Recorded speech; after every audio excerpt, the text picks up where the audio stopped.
السلام علیکم ورحمۃ اللہ وبرکاتہ۔ پیارے اور عزیز دوستو، آج بات کریں گے بہرائچ شریف کی، جہاں سے ایک درد بھرا اور ایک دردناک معاملہ دیکھیے پیش آیا ہے، جسے سن کر کے آپ حیران رہ جائیں گے، اس لیے کہ بہرائچ میں ایک مسلم پریوار نے اپنے دو کم سن یعنی کم عمر بچوں کے ساتھ جو ہے ایک مسلم عورت نے پھانسی لگا کر کے اپنی جان دے دی۔ وجہ جان کر دیکھیے آپ حیران ہو جائیں گے، میں انتہائی حیران ہوں، میں حقیقت بتا رہا ہوں کہ میں انتہائی حیران ہوں۔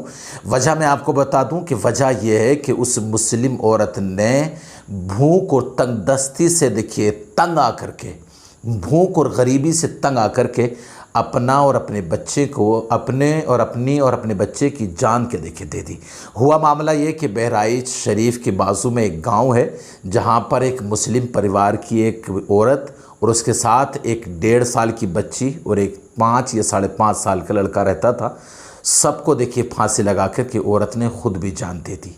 پھر دیکھیے معاملہ یہ ہوا کہ لوگ شور مچاتے ہیں، اللہ اکبر۔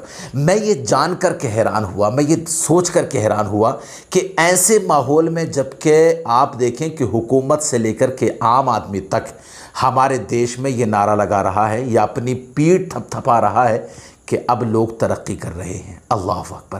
پھر بھی آپ دیکھیں کہ لوگ ہمارے دیش میں بھوک کی وجہ سے جو ہے پھانسی لگا کر کے یہ کر دیتے ہیں۔ اور پھر اس کے بعد کیا ہوا دیکھیں، شرمناک دیکھیں، اس کے بعد ہوا یہ کہ لوگ پھر تو محلے کے بڑے بڑے لوگ آ جاتے ہیں نا، پھر تو بڑے بڑے مالدار آ جاتے ہیں۔ وہاں بھی دیکھیں جنازے پر بہت سارے لوگ پہنچے اور کسی نے کہا کہ بھئی کفن ہم دیں گے۔ ایک بڑے سیٹ آئے، انہوں نے کہا بھئی قبر ہم کھدوائیں گے۔ پھر اس سے بڑا کوئی سیٹ آیا، اس نے کہا کہ بھئی ہم جو ہے تختے دیں گے۔ اللہ اکبر، تمہارے تختے اس کی بھوک کے سامنے دیکھیے ہیچ ہیں، تمہارے کفن اس کی بھوک کے سامنے کوئی معنی نہیں رکھتے تھے۔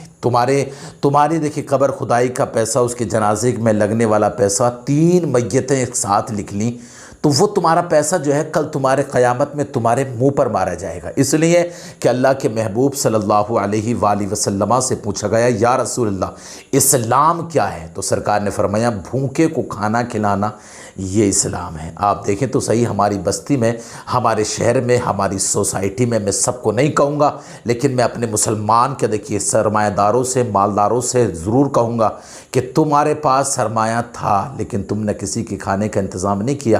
ان بچوں کو ان کی ماں نے اس لیے مار دیا کہ اس کا شوہر جو تھا وہ گونگا تھا، بہرا تھا، وہ کچھ نہیں کر سکتا تھا، جاتا تھا کام کرنے کے لیے۔ تو آپ سمجھ سکتے ہیں کہ معذور لوگ کتنا بہت کام کر سکتے ہیں، کتنی محنت کر سکتے ہیں۔ اس کے پیچھے 3-4 کے لوگ رہتے تھے، وہ کیا کر سکتا تھا؟ لہذا انہوں نے جو ہے کام ہی ختم کر دیا۔ لیکن اس میں صرف بہرائچ کے لوگ دیکھیں نہیں پھنسیں گے، بلکہ تمام مسلمان جو آس پاس والے ہیں، یہاں تک کہ دیکھیے یہ بات گئی ہے، سب اس میں برابر کے حصے دار ہیں کہ ہم نے اپنی سوسائٹی میں اب تک اسلام کے مذہب کو، اسلام کے مطلب کو نہیں سمجھا، جبکہ بانی اسلام صلی اللہ علیہ وآلہ وسلم نے فرمایا اسلام یہ ہے کہ بھوکوں کو کھانا کھلایا جائے۔ کفن کوئی بھی دے سکتا ہے، سرکار کفن کوئی بھی دے سکتا ہے دیکھیے، لیکن کھانا کھلانا یہ بڑا مشکل کام ہے۔ اور اس نے دیکھیے تنگ آ کر کے اپنے بچوں کی جان دے دی، اللہ اکبر۔ اس کا دیکھیے اس معاملے کو دور کیا جائے اور اپنی بستی میں خوب خیال رکھا جائے کہ کون کتنا کیا دیکھیے کام کر رہا ہے یا کون کمزور ہے۔ انشاءاللہ تعالیٰ پھر کیا دیکھیے خوشحالی ہوگی۔ گزارش ہے اس اہم کلپ کو دوسروں تک پہنچائیے اور ہمارے چینل کو ضرور سبسکرائب کیجیے۔ السلام علیکم ورحمۃ اللہ وبرکاتہ۔